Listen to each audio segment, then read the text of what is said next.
alhamdulillah alhamdulillah alhamdulillah. abonné leen ci seen chaîne MALBN bu leen fàtte bës cloche bi ngir ngeen mën a am bépp xibaar bu aju ci wàllu faydu. Votre serviteur s'appelle Ahmed Tidiane Thiaw. C'est le préfet du département de Kaolack. Je voudrais tout d'abord me réjouir de la tenue de ce comité de développement départemental consacré aux préparatifs de l'organisation du Gamou annuel de Medina Baye. Un CRD que nous avons organisé à la demande du COMAF,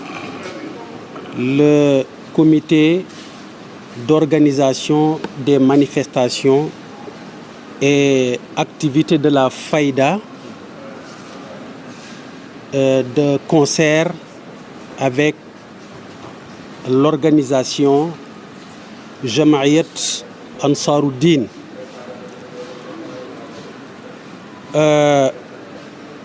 La tenue du CDD s'explique de plusieurs manières. Pour l'autorité administrative que nous sommes, c'est une façon de traduire tout le respect et l'attention que mérite le foyer religieux organisateur Medina Baye.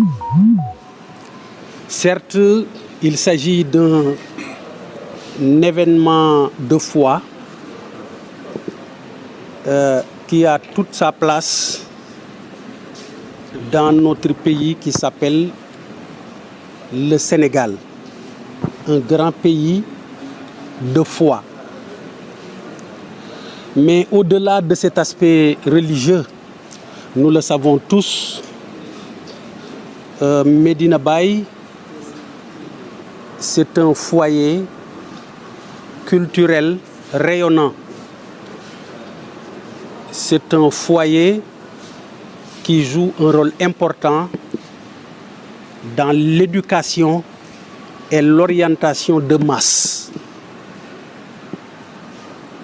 Nous avons tenu donc le CDD pour prendre toutes les mesures qui conviennent. Je ne dirais pas pour une bonne, mais pour une excellente organisation du Gamou édition 2022. Ce qui s'est passé aujourd'hui, c'est un exercice d'harmonisation, de mutualisation de tous les moyens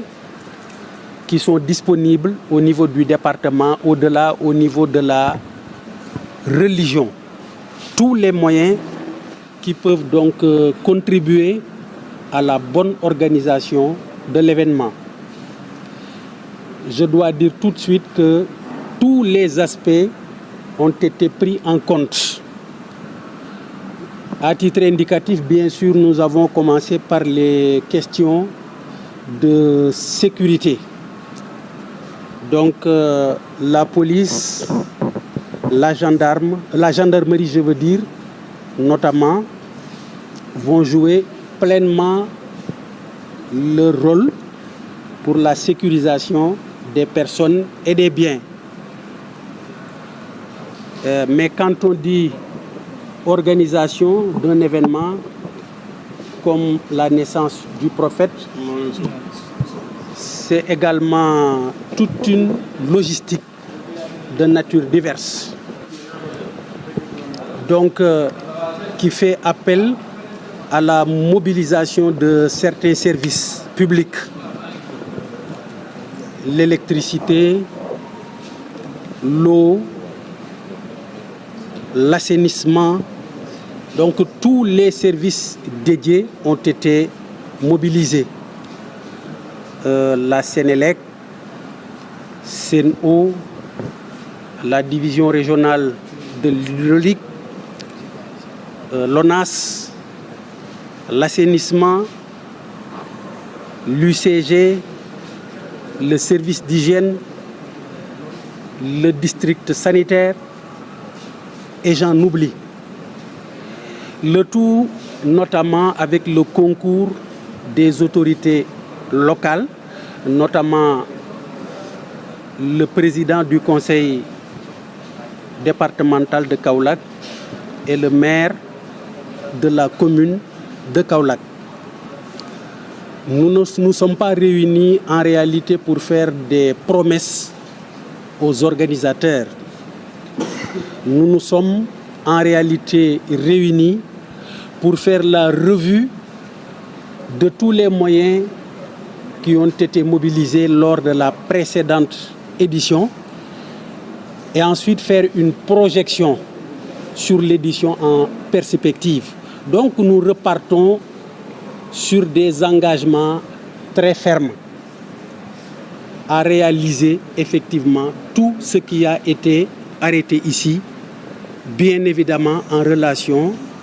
avec le gouverneur de la région. Compte tenu de la dimension de l'événement, vous le savez, le Gamou de Medina Baye est loin d'être un événement simplement régional, non pas même national. C'est un événement de dimension internationale. Par conséquent, aucune précaution n'est de trop dans de telles conditions pour la sécurité des personnes et des biens, mais également leur confort au maximum sur le site. C'est une occasion qui nous est donnée pour également exprimer nos salutations chaleureuses et fraternelles à l'autorité religieuse suprême, je veux dire le khalife général de Medina Baye. Nous voulons saisir l'occasion pour lui traduire tous nos sentiments de respect, d'estime, mais tout simplement de déférence. Pas seulement pour sa position religieuse, mais pour le rôle éminemment important qu'il joue dans le département et dans la région. Un homme très courtois, un homme très responsable, un homme très ouvert d'esprit qui sait communiquer sur les questions de l'heure avec une approche pédagogique particulièrement remarquable. Un homme qui sait dire des choses essentielles sans verser dans les détails, sans blesser qui que ce soit, sans frustrer personne. Des hommes de ce profil, des âmes de cette dimension, la région en a besoin, le Sénégal en a besoin, le monde en perte de repère en a besoin. Des hommes qui incarnent à la perfection les valeurs cardinales que nous avons. Voilà donc les quelques mots que je voulais dire en français. ma tënk ko ci wolof dama wax ne dañu daje woon tey ci lu ñoo tuddee comité départemental de développement mooy rek bu ñu dëgmalee lu ñu ñor lu ñu soxal ñun ñi nga xam ne ñoo fi ne yore ay service ci wàllu administration dañu koy pencoo waxtaane ko ngir mën a jël sunu matuwaay ngir mën a jël ay dogal bu tey bi nag ñi ngi ko jagleel gàmmu Medina Baye ñu dajaloo ne dañuy def CDD ndax xew-xew boobu dafa doy ci ñu wax ne xew-xew bu ñu ñor la xew-xew bu jara bàyyi xel la xew-xew bu amal njariñ diiwaan bi la bu amal njariñ réew bi la bu amal njariñ àdduna bi yépp ñu lëngoo ko nag ak ñaari bànqaas ci ëtt bi ñu ne benn bi di COMAF nga xam ne lépp lu fi xew-xew di yëngu-yëngu ci kër gi ñoo koy nosee di ko dox di ko wax ba kilifa yi am liñ ci bëgg àndandoo ko itam ak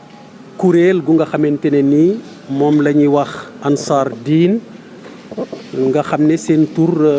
doy na ci wax lan moo leen tax a jóg ak ci lan la ñu yëngu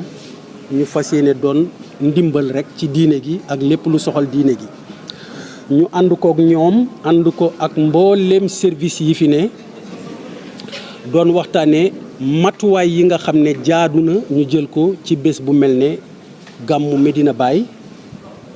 waaye lépp nag ci déggoo ak yeneen ñaari kilifa yu ñu bokkal dëkk bi muy président conseil départemental Ahmed Youssouf Benjeloun ak itam maire bu Kaolack Serigne Mboup guddu gàtt daal dajey wat gaal yëgoo la rek lépp lu nga xamante ne nii war na yemb war nañ ko teewal ci bés bi ñu waxtaane ko xool ci ban anam lay gën a rafete bàyyiwuñu nag benn fànn tàmbalee ko ci kaaraange ndax bala nga ne naam ne fa police ak gendarmerie ñeneen ñi ngi ko séqal yëpp lu nu war a jël ci matukaay sàmm nit ñi ci seen jëmm sàmm leen ci seen alal jàppaleen ne loolu lañ tënk fii ak li mënta ñàkk ndax itam fu ay nit di daje day am yoo xam ne fokk ñu sóoraale ko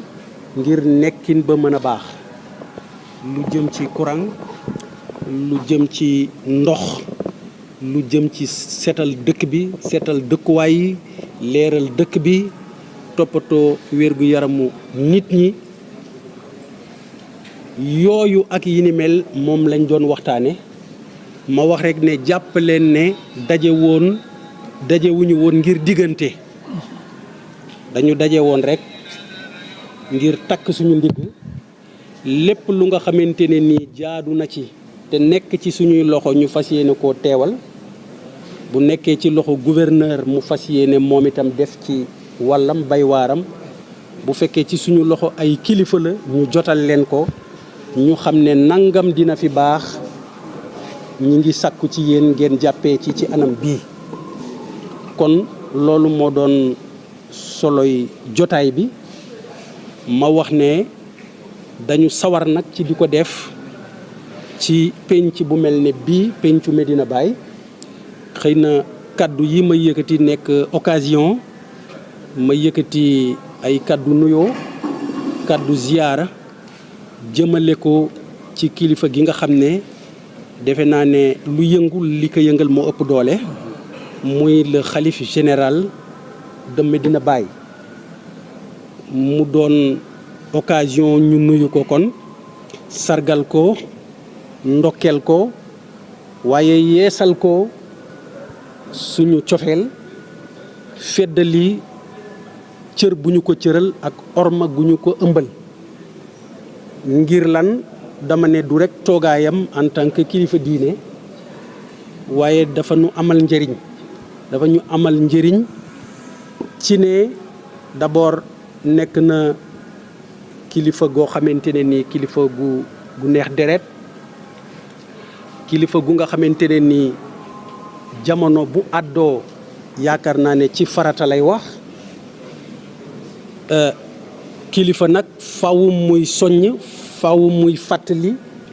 faw muy joxe ay tegtal waaye dama wax ne façon bi mu koy defe nag moo jar a bàyyi xel te mooy bu ñu waree wax dëgg ñun ñëpp ku mu mën a doon ci ñun dina la wax dëgg su la waree fàttali dina la fàttali waaye du la gaañ loolu moo yombul wax nit dëgg te doo ko gaañ fàttali nit te doo ko gaañ. ma wax ne loolu anam bu mu mane la doon nit ku mën a jël ay responsabilités am jamono boo xam ne mbir a ngi xew ci réew mi wala ci àdduna bi loo nga xamante ne ni yell na mu sànni ci kàddoom da koy def ci anam boo xam ne bu daaneelee nga xam ne waxam gi moo gënoon noppeem. loolu daal mooy yenn ci ma bëggoon a tënk di leen gërëm di leen sant wasalaam. asalaamaaleykum wa rahmatullahi taala wa barakatuhu. alhamdulilahi rabbil alamin wasalaatu wasalaamu ala sayidina muhammad ibn abdillah wa ala alihi wa sahabatihi wa tabiina wa man tabiahum bi ihsanin ila yawmi ddin ya himmat alcheikh yuxdiri lana bi hada almaxdari wal taatufi bi nawratin taati lana bi dafar. ñu ngi sant yàlla ci làmmiñu xadratul kamal ci bés bu tedd bii nga xam ne dañ fee dajee tey ci pays Medina Baye di fuglu di préparer di waajal gàmmu Medina Baye 2022 incha allahu taala mu tolloog 1441 ci 1444 ci hijriya. li ñuy njëkkee mooy sant yàlla ci may gim ñu may cheikh al islam alhaaji Ibrahima Niass radiallahu anhu nga xam ne pays bi moo ko samp tuddee ko Medina yonent bi sallallahu alayhi wa sallam waaye gàmm gi moo ko sos mës ta taxaw te du taxaw ba péncam yàlla. dundam lépp mu jox ko yonent sallallahu alayhi wa sallam maa ngi fàttaliku tukki mu sori ci raxla Konakriya weeru yonent bi sallallahu alayhi wa sallam di waaj a teru mu woy ne qalbi dawaaman bi Medina arqubu shahr al habibi is araahu yaqrubu mu ne sama xol mi yëpp mi ngi aju ci Medina ndax sama soppe yàlla bi sallallahu alayhi wa sallam weeram wi mi ngi waaj a teru. kon nag ñun ci tànk yooyu lañ nekk ci ndigalu xalifa bi sayidi xaadimul umma cheikh Mouhamadul Mahi Ibrahima Niass nga xam ne tey mooy xalifa Baye matee ko di borom xam-xam nekkoon ku lu jiitu mu koy nekk yàlla dafi tamit muy firikati alquran di ku yàlla jox itte ku oyofal boppam ku bëgg doomu aadama yi ku bëgg askan wi ku fonk doomu aadama ku ñeme dëgg ku ragal yàlla. kon na ñu ngi bég ci xalifa bi di wax ne ci làmminam ak ci ndigalam ci la komaaf ootee jotaay bii tey ñu ngi gërëm mbooleem ñi nga xam ne teew nañ fi. kon nag Medina yonent bi sallallahu alayhi wa sallam moom lañ tuddee Medina bi kon gàmm lañ jëm war nañoo waxtaanee gàmm gi lu jiitu loolu nag mooy ragal yàlla mooy maandu mooy njub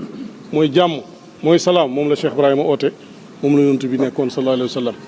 kon avant ñuy wax ay préparer nit ñi ak fu ñu nekk ak yooyu dañuy fàttali suñ bopp fàttali ñëpp mbooleem taalibe yi ak mbooleem ñuy seetaan ak ñuy déglu que ne pays bi pays xam-xam la pays ragal yàlla la. ñu ngi delloo génération bu bees bi ci Cheikh Ibrahima mi nga xam ne référence la ak képp kuy roy Sidina Muhammad sallallahu alayhi wa sallam ñu fexe occasion ne ci gàmm gi fóotaat jikko yi defaraat xol yi defaraat jikko yi defaraat itte yi pour yokk suñu lislaam yokk suñu gëm yàlla. bu loolu weesoo nag comité bi dajee na ay yoon mais oote nañ tey CDD ñu ngi remercier préfecture ñëw nañ ci njiit yi ci nga xam ne moom mooy monsieur le préfet wax na léegi ngeen dégg moo adjoint ak mboolem ñi ànd ak moom ci service yi ñëwoon comment fa nga leen di remercier wax di wax ne waxtaan nañ ak ñoom. waxtaan nañ ci domaine yu bëri lépp loo xam ne nañ jàpp nañ ne soxal na askanu Sénégal askanu Kaolack askanu Medina Baye ak li ko dëkkee waxtaan nañ ci loolu yëpp ci lu aju ci santé ndax boo wéru doo mën lu bëri ci lu aju ci sécurité ci lu aju ci environnement ci lu aju ci eau ak électricité ci lu aju ci organisation ci lu aju ci tatagal gan yi ci lu aju ci yenn culture nga xam ne mooy xam-xam bi mooy naka lañu orge lépp daal ci gàttal bañ a guddal moo tax àgguma ci yenn commission yi lépp waxtaan nañ ko ak ñoom. lépp loo xam ne nii pays bi soxla na ko gan yi soxla nañ ko dëkkandoo yi soxla nañ ko taalibe yi soxla nañ ko sëriñ bi bëgg na ko wax nañ ko ak ñoom it tontu nañ ñu ay tontu yoo xam ne nii dal na xel. ba pare jël nañ ay engagement ñun tam déglu nañ leen bu baax jël nañ engagement ñun it pour defee liñ sàmmante kon ñu ñëpp nañ gën a farlu góorgóorlu xam ne lu ñu def rek suñ bopp lañ ko defal waaye yàlla la ñeel ak yonent bi sallallahu alayhi wa sallam. su ko defee itam may ma tuuti su ko defee itam lu aju ci wàllu ndox mi ak courant bi ak yi ni mel ñi ngi gën a yaatal askan wi di ñaan ñi ne ci COMAF ñu gën a yaatal askan wi li nga xam ne moom lañ laaj ñu jox leen ko ñu jotal leen ko ba mu nekk occasion boo xam ne dañ ci yërëmaale doomi aadama yi nga xam ne amuñ ndox wala amuñ courant wala jafe woon na lañ pour ñu abonné ko ñu jàppandal leen ko parce que loolu la sëriñ bi santaane te loolu la COMAF bëgg itam. bu loolu weesoo tamit li nga xam ne mooy li jëm ci taalibe yëpp ak ci dëkkandoor yi tamit ñi ngi exiger bu baax di ñaan waa COMAF lañ daan def rek ñu gën koo yokk waaye tamit service yi gën a taxaw bu baax loolu laa doon wax ci lu aju ci côté boobu. beneen côté bi ci topp mooy buntu sant yàlla rek la yàlla def na taxawaay bi rafet na ci côté préfet ak ñi mu àndat ñu ngi nuyu monsieur le gouverneur bu bees bi di ko dalal bu baax di yàkkamti gisante ak moom ci dëgg di yàkkamti xaar ko ci CRD bi ñëw incha allah ñu fekkee ko ci jàmm ba ci réunion nationale bi incha allah. waaye itam maa ngi wax naa ci jotaay bi ne maa ngi gërëm waa COMAF ñoom ñëpp samay adjoint sëriñ Aliou Niang ak mboolem ñi ci topp Alaaji Mass bi tey ak Cheikh Tidiane Gueye bi nga xam ne moo doon doxal jotaay bi doxalee ko doxalin bu rafet ñoom ñëpp gërëm naa leen tamit ci gàmm gi weesu nga xam ne fekkee ma ko woon yàlla rek moo mat ñu ngi ñaan ci xayu xayum yàlla dimbali ñu. waaye présidence commission yëpp maa ngi leen di gërëm rawatina ñi nga xam ne nii tey teew nañ fii Cheikh Ibrahima Niass maa ngi koy gërëm moom mi nga xam ne mi ngi fii ak Cheikh Baba Niang ak ki nga xam ne nii mooy monsieur Pandé ñëw na teewal sëñ Abdourahmane ak docteur Diop mi nga xam ne mu yore na santé ñi am ngaan tamit te ñëwuñ Cheikh Gueye uutu na leen ñoom ñëpp ci suñuy kàddu ak suñuy wax. ñu ngi nuyu ñëpp di sant ñëpp di ñaan ñu àgg ci jàmm gàmm gi ci jàmm ak salaam loolu la amoon lu muy wax ci ay kàddu. incha allah wasalaamaaleykum wa rahmatullahi wa barakatu. pour may benn question. gàmmu Medina Baye exceptionnellement mën na nekk ci digg nawet bi. léegi am na naataango bu ko wax Medina Baye bi ñu ko waxee wax inondation wax ay canal yoo nga xam ne jamono ci ndox mi dafay jaar ban appel ngay lancé. baax na loolu li ma ciy njëkk a wax mooy sant yàlla ki nga xam ne moo sos gàmm gi muy Cheikh Ibrahim góor gu nekk aussi fekkee waxtaanam mu nettali ne ma ne toog nañ fii di gàmm muy taw ñu ñuy déglu bàyyi na leen dal leen ngeen toog te ngeen déglu dañuy gàmm. ñu leen yéen baykat yee ngi nii bu ngeen di bay buy taw ndax da ngeen di bàyyi seen ji wala da ngeen dellu ci seen kër yi da ngeen di toog ji seen ji tawte ba pare soog a kon nag ki ñuy màggal mu yonent yàlla Muhammad sallallahu alayhi wasallam kon ñëw nañu fekk ñu ci nawet waaye lu ñu fekk rek dañ koy def kon lépp lu ci war ci matuwaay incha allah waxtaanee nañ ko ñu ngi koy jël ñu ngi koy taxawee fii ci biir Medina Baye ak commission yi waaye itam ñaan nañ service yi itam lépp lu jël ci matuwaay jël nañ ko te ñu ñëpp engagé wu nañ ci loolu incha allahu taala maa ngi gërëm presse bi bu baax nag média Medina Baye ñoom ñëpp ñi ànd ñoom ñëpp ñi fi teew ku nekk ak turam maa ngi lay gërëm waaye tamit presse Sénégal yëpp nga xam ne ñëw nañ fii fekk lañu ci bés bi maa ngi leen di gërëm ci turi COMAF. dama amoon benn question sëñ bi par rapport ak conjoncture bi am parce que dañoo gis ne jamono ji booy xool dund bi xaw na yokku yéen ñi nga xam ne tey yéen a dalal xel ban appel ngeen di lancé gouvernement bi par rapport ak gàmm. ñu ngi lancé gouvernement bi di lancé tamit askan wi commerçant yi parce que ñaar ñëpp la ñu war a waxat